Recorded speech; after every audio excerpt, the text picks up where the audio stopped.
नमस्कार, स्वागत है आप सभी का जी बिजनेस पर। आप देख रहे हैं म्यूचुअल फंड हेल्पलाइन और आपके साथ मैं हूं स्वाति। म्यूचुअल फंड एक बहुत ही अच्छा जरिया है अपने वित्तीय लक्ष्यों को पूरा करने का, लेकिन अगर आपको इसके बारे में ठीक से जानकारी ना हो तो आपके हाथ मायूसी भी लग सकती है। पर हमें आपका ख्याल है, इसलिए इस शो के जरिए हम आपको म्यूचुअल फंड से जुड़ी सारी जानकारी एकदम आसान शब्दों में देते हैं, ताकि आप अपने निवेश को सही तरीके से मैनेज कर सके और अपने सारे लक्ष्य को आप पूरा कर पाए। चलिए शुरू करते हैं आज का शो और सबसे पहले देख लेते हैं कि आज के शो में खास क्या है। आज हम जानेंगे कि 38 साल में 90 करोड़ जोड़ने के लिए कितना निवेश करना होगा। साथ ही क्या 50 लाख के एक मुश्त निवेश से 30,000 हर महीना कमाया जा सकता है। और सबसे अहम बात, कैसे पता करें कि क्या है आपकी जोखिम लेने की क्षमता, ये आज आपको हम अपने शो में बताएंगे।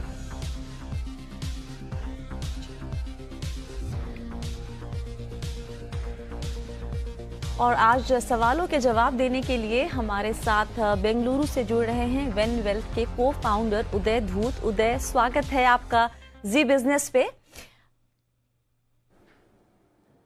शुरू करते हैं सवाल जवाब का सिलसिला। हमारे साथ सबसे पहले दर्शक जुड़ रहे हैं फोन लाइन पर, रविकांत जी।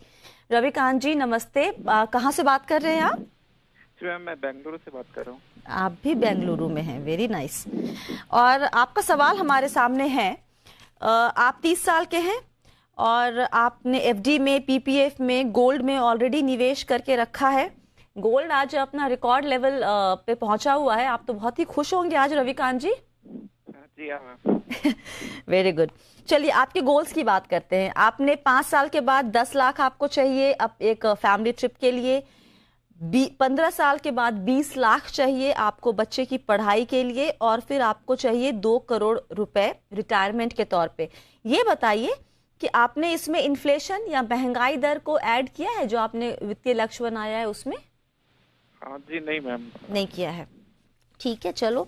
और आपने लिखा है कि आप एक मॉडरेट रिस्क टेकर हैं। जी हाँ। इसका क्या मतलब हुआ रविकांत जी? जी मतलब मैंने कुछ वेबसाइट्स पे ऐसा देखा कि आपकी रिस्क कैपेसिटी क्या है, उसके लिए कुछ क्वेश्चन दिए हुए थे जी। वो टेस्ट मैंने लिया, उसके हिसाब से आपका निकला कि आप मॉडरेट रिस्क टेकर हैं। ठीक है। उदय,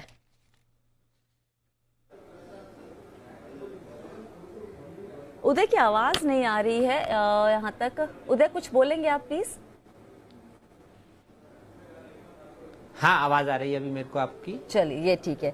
तो हम इनके रविकांत जी का जो गोल है और जो लक्ष्य जो इसके लिए निवेश करना है उस पे हम बात करेंगे, लेकिन क्विकली मैं आपसे पहले जानना चाहूंगी, इन्होंने खुद के लिए लिखा है कि ये मॉडरेट रिस्क टेकर है। कोई भी इंसान जब म्यूचुअल फंड में निवेश करना या किसी भी तरह का निवेश करना चाहता है, वो कैसे तय करे कि उसकी जोखिम लेने की क्षमता कितनी है? देखिए, जो जोखिम लेने की क्षमता है वो 2-3 चीजों पर निर्भर करती है। एक, आपकी एक क्षमता जो होती है वो बिल्कुल आपके फाइनेंशियल जो आपके एसेट्स हैं उससे आप निर्भर कर सकते हो कि अगर किसी के पास में जो उनके गोल्स हैं, गोल से काफी ज्यादा सेविंग्स हैं या है, तो उनकी जो एक रिस्क लेने की जो एक कैपेबिलिटी है या जो भी उनकी क्षमता है वो काफी अच्छी है। वही अगर कोई अभी पैसे जोड़ रहा है, निवेश जोड़ रहा है, तो उनकी जो जोखिम लेने की क्षमता है बिल्कुल अलग है। तो एक इससे डिसाइड करते हैं। दूसरा, हम सबका एक सोचने का तरीका होता है। हम इसको इंग्लिश में बहुत बार बोलते हैं, एक साइकोमेट्रिक प्रोफाइल होता है एक आदमी का कि वो जोखिम को कैसे देखते हैं। तो कभी अगर मार्केट के उतार चढ़ाव से हम देखते हैं कि कुछ लोग बहुत जल्दी से घबरा जाते हैं। हो सकता है कि उनके पास में बहुत फाइनेंशियल एसेट्स हो, बट वो घबरा जाते हैं और वो उस घबराहट में कुछ न कुछ एक्शन लेना चाहते हैं। तो इन दोनों चीजों का देखना जरूरी है। एक कि उनका जो बिहेवियर या जो व्यवहार कैसा है, मतलब जब कोई चीज आपके मुताबिक चल रही है, अगर कोई चीज आपके मुताबिक नहीं चल रही है तब आप कैसे रिएक्ट करते हैं और आपके रिएक्शंस कैसे होते हैं, एक वो चीज। दूसरी ये चीज देखी जाती है कि आपकी अभी आर्थिक स्थिति कैसी है, और उन दोनों चीजों को देखते हुए फिर आप उनसे जब पूछते हैं कि उनके क्या गोल्स हैं, कितना उनके पास में समय है, इन तीनों चीजों को मिला के आप एक आइडेंटिफिकेशन कर सकते हैं कि हाँ भाई आपको इतनी रिस्क लेनी चाहिए। तो कभी क्या होता है कि आप देखेंगे हम किसी से बात करते हैं और उनसे समझते हैं कि हाँ उनका पहले व्यवहार कैसा रहा। एक बहुत बार लोगों को पूछना कि आप इस स्थिति में क्या करेंगे और उनको उस स्थिति में देखना, उसमें रात दिन का अंतर होता है जी। बहुत लोग कहते हैं कि नहीं अगर मेरा पोर्टफोलियो 20% डाउन होगा तो मैं फिर भी होल्ड ऑन करूंगा क्योंकि मैं लॉन्ग टर्म इन्वेस्टर हूं। बट वही जब वो पोर्टफोलियो 20% टूट जाता है तो सडनली उनको लगता है कि नहीं मेरे को एफडी में डाल देना चाहिए था, मेरे को डेट म्यूचुअल फंड में डाल देना चाहिए था। तो ये एक लर्निंग है हमारे लिए भी एज एडवाइजर। जब हम क्लाइंट्स लोग के साथ काम करते हैं धीरे धीरे उनका व्यवहार हमें समझ में आता है। तो इन सब चीजों को समझते हुए आप उनका एक जो पोर्टफोलियो है और उनको बनाने की कोशिश करते हैं। तो मैं कह रहा हूँ ये जो रिस्क लेने की जो क्षमता है ये एक खाली एक प्रोफाइल से कुछ आइडियाज मिलती है, डिस्कशन के पॉइंट्स मिलते हैं, but over a period of time जरूरी ये भी है कि आप सामने वाले का व्यवहार देखें कि वो कैसे रिएक्ट करते हैं, जब कोई चीज सही नहीं होती है तब कैसे रिएक्ट करते हैं। तो एक वो प्रोफाइल है। दूसरा ऑब्वियसली मैंने जैसे कहा कि वो तो क्लियर फाइनेंशियल नंबर्स आप देखते हैं कि भाई उनकी आर्थिक स्थिति क्या है और उनकी गोल्स उसके हिसाब से फिर। हाँ, तो जो भी दर्शक अभी देख रहे हैं ये हमारा शो म्यूचुअल फंड हेल्पलाइन, अगर आप अपने आप को मानते हैं कि मैं बहुत ही ज्यादा रिस्क ले सकता हूँ, बहुत अच्छी बात कही है उदय ने कि अगर आपके मुताबिक चीजें ना हो तो आपका रिएक्शन कैसा होगा ये आप ही को पता होता है। देखिए जवाब देने के लिए हम बहुत सारी बातें कह देते हैं कि हाँ हाँ मुझे तो कोई फर्क ही नहीं पड़ता, मैं तो मैनेज कर लूंगा, लेकिन जब भी अपने पोर्टफोलियो की वैल्यू, आपके निवेश की वैल्यू जब नीचे की तरफ जाती है, तब जब आपकी रातों की नींद उड़ती है और आप अगर बेचैन होते हैं तो आप कितना भी कह ले कि मैं रिस्क ले सकता हूं, ये दिखाता है कि आप रिस्क नहीं ले सकते हैं ज्यादा। तो इस चीज को ध्यान रखिए, अपने से खुद से ईमानदारी बरतिए और उसके हिसाब से निवेश का फैसला ले। अब रविकांत जी का जो क्वेश्चन था, जो इनके गोल है, इसमें अभी इन्होंने महंगाई दर को नहीं फैक्टर इन किया है उदय, तो उसको जरा अगर ऐड करके बताएं कि अभी इन्हें कितने निवेश करने की जरूरत होगी और कहाँ करना चाहिए निवेश। बिल्कुल। तो जैसे कि मैंने कहा कि हम ये रिस्क टेकिंग की बात कर रहे थे और अभी इनकी गोल्स की बात करेंगे। तो अभी तक के इनके जो भी एक्शंस हैं अगर हम देखें रविकांत जी के, तो बहुत ही सेफ इन्वेस्टमेंट्स वाले एक्शन हैं। इन्होंने एफडी किया है, इन्होंने पीपीएफ किया है, इन्होंने गोल्ड किया है।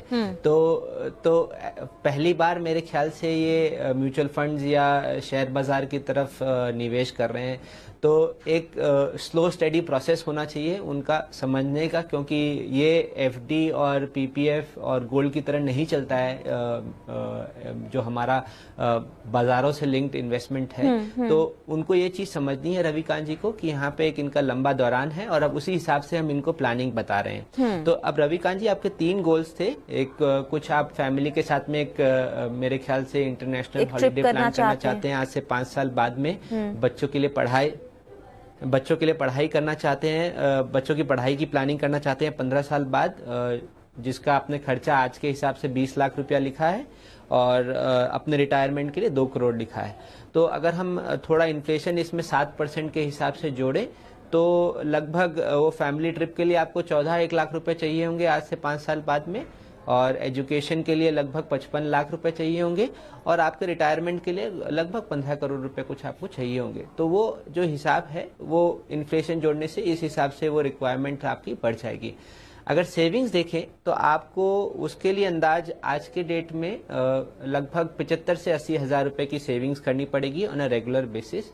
और जो हमने आपको टारगेट बताया है, स्पेसिफिक गोल के लिए एक स्पेसिफिक स्कीम बताया है। तो आपकी अभी जो पढ़ाई, जो हॉलीडे वाला गोल है जो सबसे कम समय में आने वाला है 5 सालों में, उसके लिए आप बैलेंस एडवांटेज फंड का इस्तेमाल कर सकते हैं और वहां अभी से 19,000 रुपया महीने का अगर आप डालने लग जाए तो मेरे ख्याल से आपका जो टारगेट है वो पूरा होना चाहिए। फिर जो बच्चों की पढ़ाई और अपने रिटायरमेंट के लिए, वहां आपके पास में लगभग 15 से 30 साल का समय है, तो वहां मेरे ख्याल से आप थोड़ा ज्यादा रिस्क ले सकते हैं। तो वहां प्योर इक्विटी पोर्टफोलियो आपको बताया है। बच्चों की पढ़ाई के लिए 13,000 रुपये महीना, तो उसमें एक स्मॉल कैप फंड और एक निफ्टी नेक्स्ट 50 इंडेक्स फंड, सो एक पैसिव और एक एक्टिव फंड को जोड़ के आप इन्वेस्ट करें और अपने रिटायरमेंट के लिए आप कोटक स्मॉल कैप फंड और Parag Parikh long term equity fund को में निवेश कर सकते हैं। एक चीज और कहना चाहूंगा, बच्चों की पढ़ाई का जो गोल है उस गोल को आप एक कॉम्प्लीमेंट्री टर्म इंश्योरेंस भी लें, ताकि चाहे आपको कुछ भी हो वो गोल हमेशा पूरा होना चाहिए। तो हमारे लिए आपकी ये रिकमेंडेशंस हैं आपके लिए रवि जी। रविकांत जी, जी हाँ। तो उदय के हिसाब से आपको 75,000 के आसपास का निवेश करना होगा, इतना कर पाएंगे अभी? जी अभी 60,000 तक कर सकता हूँ। 60,000 तक, बहुत बढ़िया। और ये जो रकम हमने आपकी बढ़ा दी है, जो भी आपने गोल्स रखा है वो आपने नोट कर लिया? आपने ये सुन के चौंक तो नहीं है कि 2 करोड़ का टारगेट रखा था, उसको 15 करोड़ कैसे हो गया वो? हाँ थोड़ा चौंक गए, थोड़ा ज्यादा लग रहा है, लेकिन यकीन माने आज से 30 साल के बाद अगर आप एक फॉर्मूला के हिसाब से भी निकालेंगे ना, तो ये रकम उतनी पहुंच जाएगी। हमें अंदाजा नहीं मिलता है कि 30 साल में कितनी ज्यादा महंगाई बढ़ जाएगी और पैसे की वैल्यू जो आज जितना हम खर्च कर रहे हैं उससे कितनी ज्यादा रकम की हमें जरूरत पड़ेगी। ठीक है, तो इस चीज को आप ख्याल में रखें। फंड्स के नाम आपकी स्क्रीन पर, आपको टीवी पे दिख रहा है, और इसके डिटेल्स भी हमने आपको स्क्रीन पे सबका परफॉर्मेंस कैसा रहा है बता दिया है। जो अभी इमीडिएट आपको जो इन्वेस्ट करना है 19 के अपने फैमिली ट्रिप के लिए, ICICI Pru balanced advantage fund आपको कहा गया है, जो एक डायनेमिक एसेट हाइब्रिड फंड है, और बाकी जो है वो आपको इक्विटी फंड और लॉन्ग टर्म के लिए तो रिस्क थोड़ा ज्यादा लेने की बात वहां कही गई है। कोई और क्वेश्चन है आपके दिमाग में? एक छोटा सा क्वेश्चन था कि जो चाइल्ड एजुकेशन का कॉस्ट है वो हमें किसी एक पॉइंट ऑफ टाइम नहीं है, हमेशा थोड़ा थोड़ा पैसा लगता रहता है। तो इसके लिए प्लानिंग कैसे करनी चाहिए? मतलब जैसे फॉर एग्जांपल 20 लाख मैंने जो कहा, वो ऐसा नहीं है कि मुझे एक ही बार में सारी फी नहीं देनी होती है। वो अगर मान लीजिए कि इंजीनियरिंग कर रहे हैं तो हर साल या किसी भी पढ़ाई के लिए हर साल आपको वो पैसे देने होते हैं, राइट? थोड़ा थोड़ा करके। तो इसके लिए कुछ बदलाव करने की जरूरत है? उदय? रवि, अभी ऐसा है कि अभी आपको उसके लिए कोई बदलाव करने की जरूरत नहीं है, क्योंकि अभी तो 15 साल है उस खर्चे को आने के लिए, राइट? और तो समझ लीजिए अगर 15 साल बाद से आपको समझ लीजिए 4 साल तक 15 से लेके 19 या 20 साल तक आपको पैसे चाहिए होंगे, तो मेरे ख्याल से अभी आप सिर्फ निवेश को जोड़ने के बारे में सोचें। जो डिस्ट्रीब्यूशन है, जब आप आप अपने गोल के करीब पहुंच जाएंगे, गोल या टारगेट है उसके समय नजदीक आएगा, वो समय गोल के करीब जब पहुंचेंगे तब उसकी प्लानिंग के बारे में हम सोच सकते हैं। अभी मेरे ख्याल से आप यही सोचिए कि मैं कैसे अपने निवेश को रेगुलरली करता रहूं, और अलग से क्लियरली इनको आइडेंटिफाई करके आप अलग अलग रखिए और रेगुलरली निवेश करते रहिए। 2-3 चीज जो होगी, और मेरे ख्याल से उस समय वापस जरूरी है बात करना कि जैसे जैसे आपका गोल नजदीक आएगा, समय नजदीक आएगा, आपको इक्विटी से हो सकता है पैसा धीरे धीरे डेट में या फिक्स इनकम में मूव करना पड़ेगा, ताकि ऐसा ना हो कि उस साल अगर मार्केट नीचे रहा तो सडनली आपकी सारी सेविंग्स डाउन हो गई। तो वो सारी प्लानिंग आपको करनी होगी, बट वो अभी उसके लिए अभी समय है। म्यूचुअल फंड हेल्पलाइन में आप सभी का एक बार फिर से स्वागत है। अगला सवाल लेते हैं क्विकली। गौरव शर्मा हमारे साथ हरियाणा से जुड़ रहे हैं फोन लाइन पे। गौरव जी नमस्ते। आपकी उम्र 22 साल है और आप 80 से 90 करोड़ कमाना चाहते हैं अगले 38 साल में। Yes ma'am. ओके, और आपको डाउट हो रहा है कि ये गोल रियलिस्टिक है कि नहीं, तो पहले आप ही बता दें कि आप इस नंबर तक पहुंचे कैसे गौरव? मैम एक्चुअली मैं यूट्यूब पे वीडियोस देख रहा था। हाँ। तो मैं एक हफ्ते से आपकी वीडियोस फॉलो कर रहा था, देख रहा था। तो लोगों की मैं जो है व्यूज सुन रहा था, और आपके जो यहाँ पर वो आते हैं गेस्ट आते हैं, उनके व्यूज भी सुनता हूँ। तो वहां से पता चला था, वहां से मैंने आपका नंबर मैंने व्हाट्सएप पे भी नहीं, मैं आपसे ये पूछ रही हूँ कि ये जो 80-90 करोड़ का जो नंबर आप पहुंचा है, जो आपने टारगेट फिक्स किया है, वहां तक आप कैसे पहुंचे? हाँ जी मैम। जो आपने 80-90 करोड़ का टारगेट रखा है, ये टारगेट आपने कैसे बनाया, किस हिसाब से? ये मैम एक्चुअली मैंने सब कुछ देख के, इन्फ्लेशन वगैरह सब कुछ। अच्छा। हाँ, मैं टोटल वेल्थ जनरेशन। और अभी आप 2,500 की SIP कर रहे हैं। उदय? हाँ जी मैम। बताइए कि इनको ये 80-90 करोड़ जोड़ने के लिए 38 साल में, या किसी को भी जोड़ने के लिए ऐसी रकम, कितने पैसे, कितने रुपए क्या का निवेश करना होगा? गौरव, सबसे अच्छी बात यह है कि आपने वो नंबर अपने सामने डाल दिया है। बहुत बार ऐसा होता है कि हम वो नंबर अपने आप को बोलते ही नहीं है और हम उस नंबर से इतना घबरा जाते हैं तो कभी हम उस तक पहुंच ही नहीं पाते हैं। तो बहुत अच्छी बात है, मैं आपको बधाई देना चाहूँगा कि आपने वो नंबर डाला है। अब अगर आज से आप शुरू करते हैं, और मैं अज्यूम करता हूं, और यहाँ पे काफ़ी सारी अजम्पशंस हैं कि आने वाले 38 साल में आपको अगर 12% का रिटर्न मिलता रहे तो आपको 85,000 रुपया हर महीना निवेश करना पड़ेगा 80 करोड़ तक के टारगेट के लिए पहुंचने के लिए। अब अगर वही चीज आपको लगता है, और मैं ये आपको इसलिए कह रहा हूँ कि कहीं पे ऐसा जरूर होगा कि आपको लगेगा कि हाँ भाई ये नंबर हम पहुंच सकते हैं, नहीं पहुंच सकते हैं, पहुंच सकते हैं, समय लगेगा, बट आपने जो चीज की है, आपने उसकी शुरुआत की है, तो धीरे धीरे जैसे आपकी कमाई बढ़ेगी, आप नई नई चीजें करेंगे, और आप अगर इनकम इंक्रीज करें तो हो सकता है आप उस टारगेट तक पहुंचे। अब मैं इस माध्यम से दूसरी चीज जो समझाना चाहता हूं कि जैसे ही आप इस चीज को डिले करते हैं, आप सोचते हैं कि गोल चाहे कोई भी हो और 22 की उम्र की जगह मैं 25 की उम्र में यही गोल पहुंचने की कोशिश करता हूं, तब वो जो नंबर है वो 85,000 से 1.25 लाख रुपए का हो जाता है। ऑलमोस्ट 50% इंक्रीज हो जाता है। अगर बहुत बार ऐसा होता है, लोगों को लगता है 25 साल की उम्र में कौन सेव करना स्टार्ट करता है, 30 साल तक की उम्र होगी तब सेव करना स्टार्ट करेंगे, और वही अगर आप 28 साल के होते हो और आप सोचते हो कि हाँ भाई मुझे 80 करोड़ का टारगेट पूरा करना है, तब आपको महीने का लगभग 1,85,000 रुपया सेव करना पड़ेगा। तो आपका टारगेट जो है, monthly saving target, almost 3 time हो जाएगा। इसको आप सोच सकते हैं, क्रिकेट में जब हम रन चेस करते हैं सेकंड इनिंग्स में, तो रन रेट के हिसाब से समझ लीजिए आपको 6 के हिसाब से रन बनाने थे और पहले 10 ओवर में सिर्फ 3 के हिसाब से रन बनाए, तो जैसे जैसे ओवर कम होते जाएंगे आपकी रन रेट जो है वो बढ़ती जाएगी। तो आपने बहुत अच्छी चीज की है, पहल की है कि आप एक इस टारगेट को लेके चल रहे हैं। तो अभी के लिए आपको यही कहूंगा, आप रेगुलरली सेव करते रहिए, और जैसे जैसे आपकी सेविंग्स की क्षमता बढ़ती है उसको इंक्रीज कीजिए, और जरूर से आप अपना टारगेट पूरा करेंगे अगर आप इस राह में रहें और रेगुलरली सेव करते रहें।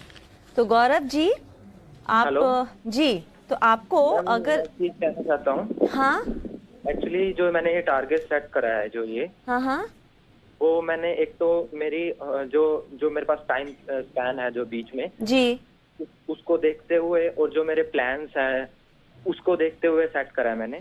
जी, एक्चुअली मेरा प्लान है फॉरेन जाने का, हाँ, और जितना सर ने अभी मुझे ये बताया, तो मैं मानता हूँ कि मैं इतना इजीली सेव कर सकता हूँ। हाँ, तो अगर आप इतना इजीली सेव कर सकते हैं तो फिर तो कोई बात ही नहीं है गौरव जी।